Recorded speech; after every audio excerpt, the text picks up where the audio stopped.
ইন্নাল জান্নাতা তাশতাকু ইলা খামসাতি নাফর তালিল কুরআন ওয়া হাফিজুল লিসান ওয়া মুতঈমিল জিনান ওয়া মুকসিল উরয়ানা ওয়া মান সাল্লা আলা হাবিবির রহমান। আল্লাহ তাআলার হাবিব বলেন যে 5 শ্রেণীর লোকদের জন্য, কয় শ্রেণী? 5 শ্রেণী বলতে এখানে লক্ষ কোটি অগণিত মানুষ হতে পারে, 5 জন নয়, 5টা শ্রেণী। এই 5 শ্রেণীর লোকজন যদি এই কাজগুলো করে, আল্লাহ তাআলার হাবিব বলেন যে জান্নাতে নেওয়ার জন্য তাদেরকে গভীর আগ্রহের সহিত জান্নাত অপেক্ষা করতেছে, তাদেরকে ইস্তেকবাল করে নেওয়ার জন্য। সুবহানাল্লাহ।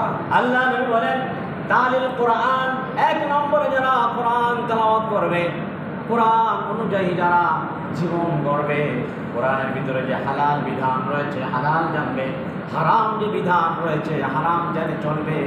আল্লাহ নবী বলেন ওই সমস্ত কোরআন তেলাওয়াতকারীদের জন্য জান্নাত গভীর আগ্রহ সহিত অপেক্ষা করতেছে। আল্লাহ নবী বলেন কোরআন পড়লে লাভ কি হবে? আমাদের সমাজে একজন লোক আছে, তারা বলে কোরআন অর্থ বুঝে না পড়লে গুনাহ হবে, নাউজুবিল্লাহ বলেন। বলে অর্থ বুঝে না পড়লে সওয়াব হয় না, নাউজুবিল্লাহ। নবী বলেছেন কোরআন অর্থ পড়ে পড়া আর না পড়া, বুঝে পড়ো আর না বুঝে পড়ো, প্রতিটা হরফের বিনিময় আল্লাহ তাআলা 10টা করে নেকি লিখে দেয়। কোথায় পেনা? নবীজি বলেছেন লা আকুলু আলিফ লাম মিম বাল আলিফুন হারফ ওয়া লামুন হারফ ওয়া মিমুন হারফ আও কামা ক্বালা নবী আলাইহিস সালাতু ওয়াস সালাম। নবীজি বলেছেন আমি এই কথা বলছি না, আমি নবী এই কথা বলছি না যে আলিফ একটি হরফ, লাম একটি হরফ, আলিফ লাম মিম একটি হরফ, এটা আমি বলছি না। আমি নবী বলতেছি আলিফ একটি হরফ, লাম একটি হরফ, মিম একটি হরফ। কয়টা হরফ? আলিফ একটা হরফ, লাম একটা হরফ, মিম একটি হরফ। আল্লাহ নবী বলেন আমি এই কথা বলছি না আলিফ লাম মিম একটি হরফ, আমি নবী বলছি আলিফ একটি হরফ, লাম একটি হরফ, মিম একটি হরফ। আল্লাহ যে বান্দা এই 3টি হরফ পড়বে আল্লাহ তাআলা তার আমলনামায় 30টা নেকি লিখে দিবে। সুবহানাল্লাহ। ওই কোরআন পড়া কঠিন, তাদের জন্য কঠিন। নামাজ পড়া তাদের জন্য কঠিন, যারা নামাজে আসে না, বোঝে না, যারা কোরআনের কাছে আসে না, তাদের জন্য কোরআন পড়া কঠিন। আল্লাহ বলছে আমি কোরআন আরবি ভাষাকে সহজ করে দিয়েছি, আমরা কোরআনের কাছে আসি না তাই আমাদের কাছে কঠিন লাগে, ঠিক কিনা? কোরআনের কাছে যখন আসবো, আল্লাহ তাআলার হাবিব বলেছেন কোরআন শেখার জন্য যারা চেষ্টা করবে, কষ্ট করবে, এই কষ্টের বিনিময়ে আল্লাহ তাআলা তাদেরকে একটা বদলা দিবেন, জাযা দিবেন, সওয়াব দেবেন, প্রতিদান দিবেন। সুবহানাল্লাহ বলেন। সে শিখতে পারে নাই, শেখার জন্য চেষ্টা করতেছে, এর বিনিময়ে আল্লাহ তাআলা একটা জাযা দিবেন, নেকি দিবেন। সুবহানাল্লাহ। আর সে যখন শিখবে, কষ্ট করে শিখতেছে, কষ্ট করতে করতে শিখে ফেলছে, আল্লাহ নবী বলেন আল্লাহ তাআলা তাকে আর একটা সওয়াব দিবেন, জাযা দিবেন, ডবল লাভ। কষ্ট করতেছে শেখার জন্য, এর বিনিময়ে আল্লাহ তাআলা সওয়াব দেবেন, আর শেখার জন্য আর একটা সওয়াব। তাহলে যে কষ্টের বিনিময়ে একটা দিলেন, পড়ার জন্য আর একটা দিলেন, ডবল লাভ দিলেন। সুবহানাল্লাহ বলবেন না? আগামী জুমায় বললেন সুবহানাল্লাহ, কারণ সুবহানাল্লাহ আলহামদুলিল্লাহ বললে লাভ তার হবে, আমার আপনার লাভ হবে। তাহলে 1 নম্বরে যে কথা বলতেছিলাম যে তালিল কোরআন, যারা কোরআন তেলাওয়াত করবে, হালাল হারাম বেঁচে চলবে, আল্লাহ তাআলার নবী বলেন যে জান্নাত তাদের জন্য গভীর আগ্রহ সহিত অপেক্ষা করতেছে, তাদেরকে জান্নাতের ভিতরে নেবে। সুবহানাল্লাহ। 2 নম্বর হলো ওয়া হাফিজুল লিসান।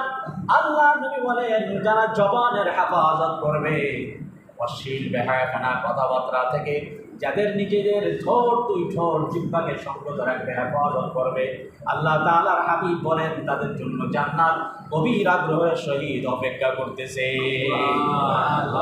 আল্লাহ তাআলা কোরআনুল কারীমে 30 নম্বর বলেন ফাআম্মা মান খাফা মাকামা রাব্বিহি ওয়া নাহান নাফসা আনিল হাওয়া ফাইন্নাল জান্নাতা হিয়াল মাওয়া। আল্লাহ তাআলা বলেন যারা নিজেদের কুপ্রবৃত্তি, কুখায়সাত, আয়াত নফসানিয়াত, খারাপ অভ্যাস থেকে যারা নিজেদের নফসকে, খায়সাতকে হেফাজত করবে, সংযত রাখবে, আল্লাহ তাআলা বলেন তাদের ঠিকানা হবে কোথায়?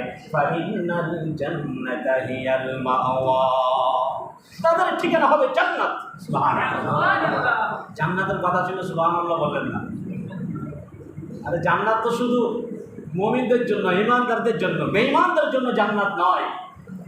বেঈমানদের জন্য, কাফেরদের, মুশরিকদের, ইহুদি, খ্রিস্টান, নাসারা, বেদী, এদের জন্য জান্নাত না। জান্নাত তো মুমিনদের জন্য, ঈমানদারদের জন্য। আল্লাহ তাআলা আমাদেরকে কবুল করুন, বলেন আমিন। তাহলে আমরা 2 নম্বর জানতে পারলাম। সংক্ষেপে বলতে হবে, যেহেতু সময় কম, জমার দিন, নিজেদের জবানকে হেফাজত করতে হবে। খারাপ বেহায়াপনা কথাবার্তা থেকে নিজেদের জবানকে হেফাজত করতে হবে। নবীজি বলেছেন, যারা 2 ঠোঁটের মাঝখানের স্থান আর 2 রানের উরুর মাঝখানের স্থান, এই 2টি স্থান, এই লজ্জা স্থান দুটোকে যারা হেফাজত করবে, আল্লাহ নবী সাহাবীদের সামনে এভাবে আঙ্গুল দেয়া 2 হাত, এরা হাত উঁচু করে 2 আঙ্গুল দিয়ে দেখাই দিয়েছেন, আমি নবী আর আমার সেই উম্মত একই জান্নাতে পাশাপাশি অবস্থান করব। জবানের হেফাজত করার দরকার। 2 ঠোঁটের মাঝখানে কি জিহ্বা, 2 রানের মাঝখানে লজ্জা স্থান, যেটা আমরা জানি, যারা শিক্ষিত সমাজ এরা বুঝবেন। আল্লাহ তাআলা আমাদেরকে হেফাজত করার তৌফিক দান করুন। 3 নম্বর হলো অমুতাইমিল জিয়া। আল্লাহ তাআলার হাবিব বলেন, যারা ক্ষুধার থেকে অন্ন দান করবে, ক্ষুধার থেকে খানা দান করবে, বাংলা ভাষায় বলছে।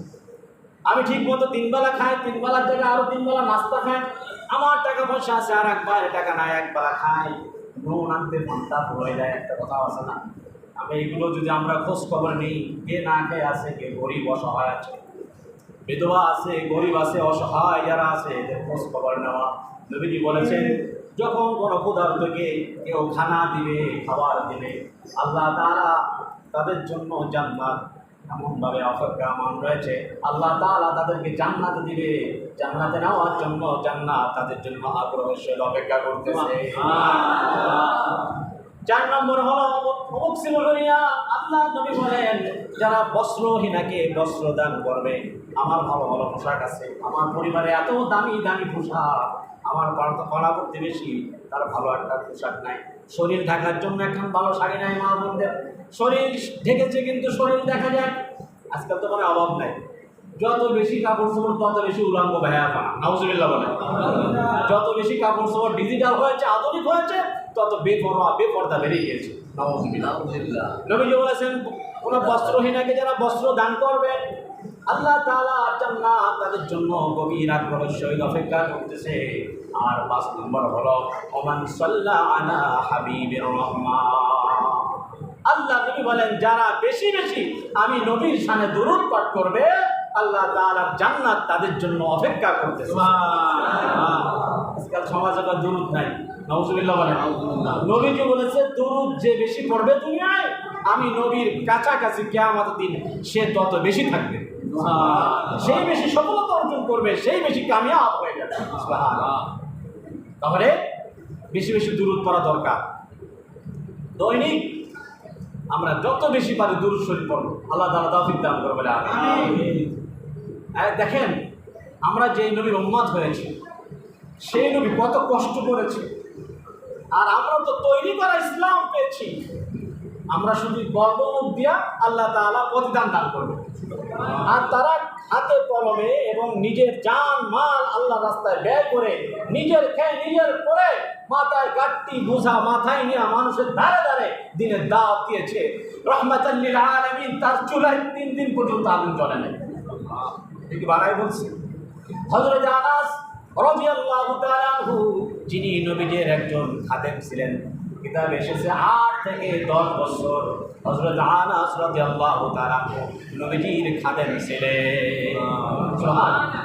এই আনাস রাদিয়াল্লাহু তাআলা আনহু বলেন, এই 10 বছরের ভিতরে নবীজি আমার সঙ্গে কোনো রাগ করে কথা বলেন নাই। আল্লাহু আকবার। নবীজি বলেন না, আনাস এইটা কেন করেছো, এইটা ঠিক হয় নাই, ওইটা কেন করো নাই, এতটুকু কথাও নবীজি এই 10 বছরের ভিতরে আমি আনাসকে বলে নাই। সুবহানাল্লাহ। এই আনাস রাদিয়াল্লাহু তাআলা আনহু হাদিস বর্ণনা করেন যে আম্মা জান হযরতে মা ফাতিমা রাদিয়াল্লাহু তাআলা আনহা তার ঘরে একদিন রুটি তৈরি করলেন। কি? একটা রুটি, কিতাবে এসেছে একটি রুটি তৈরি করলেন। মা ফাতিমা রাদিয়াল্লাহু তাআলা আনহা নবীজিকে ওই রুটি থেকে, একটা রুটি না, ওই একটা রুটি থেকে কিছু অংশ টুকরা আল্লাহর নবীর কাছে নিয়ে আসলেন। সুবহানাল্লাহ। আয়েশা বলে, বাবা আমি একটা রুটি তৈরি করেছি ঘরে, কিছু আমাদের খাওয়ার জন্য রেখেছি, আর বাবা আমি মহাব্বত করে ভালোবেসে আপনার জন্য এক টুকরা রুটি এনেছি, আপনি খান। নবীজি রুটি পান করলেন, রুটি খাইলেন আর বললেন, হে আমার কলিজার টুকরা ফাতেমা, তুমি শুনে রাখো, আজ 3 দিন পরে আমি নবীর শরীরে ভিতরে আমার গাল দিয়া এই রুটির টুকরাটুকু ঢুকেছে, এই 3 দিন পর্যন্ত আমি নবী না খাওয়া। কত কষ্ট করেছে দিনের জন্য, ইসলামের জন্য, আর আমরা এই দিনকে ভুলে গিয়েছি। ছেলে মেয়েদেরকে তাকিদ দিই, কেন আমেরিকা যাস না, জমি বেচলাম তাড়াতাড়ি যা, জমিটা বন্ধক রেখেছি, ব্যাংকের থেকে লোন এনেছি, তাড়াতাড়ি যা, ইনকাম করে আন, খাবি কি, খাওয়াবি কি আমাদেরকে? আউযুবিল্লাহ। বলেন খাওয়ানোর মালিক কে? আল্লাহ। আমার আপনার পৃথিবীতে আসার আগে কমসে কম আল্লাহ তাআলা বলেন 50,000 বছর আগে আল্লাহ তাআলা আমার আপনার খাবার নির্ধারণ করে রেখেছে। এই তাগিদ দিই, ব্যবসা বাণিজ্য করো না, চাকরি করো না, বসে বসে খাও, দামড়া গরু হয়েছে, এরকম বলে। হ্যাঁ, অথচ নামাজ পড়ে না, যাকাত দেয় না, হজ করে না, দিনের পথে চলে না, দিনের দায়ীর কাজ করে না, মসজিদে এসে সালাত আদায় করে না, আল্লাহ স্মরণার্থে সব ভুলে গিয়েছে। এই বিষয়ে আমার আপনার একটু তাগিদ নাই যে বাজার নামাজ না পড়লে জাহান্নামে যাওয়া লাগবে, হজ না করলে সমর্থন হয়েছে, আমার তো অনেক টাকা পয়সা আছে, বাবা তুমিও হজে যাও, আমারও নিয়ে যাও, এইভাবে বলতে হবে না। যদি হজ না করি, নবীজি বলেছেন ইনশাআ ইয়াহুদিয়া ওয়া ইনশাআ নাসরানিয়া, ইহুদি অথবা নাসারা হইয়া মারা যাও। নাউজুবিল্লাহ। আমি নবী দেখার কোনো দরকার নাই। নাউজুবিল্লাহ। সুতরাং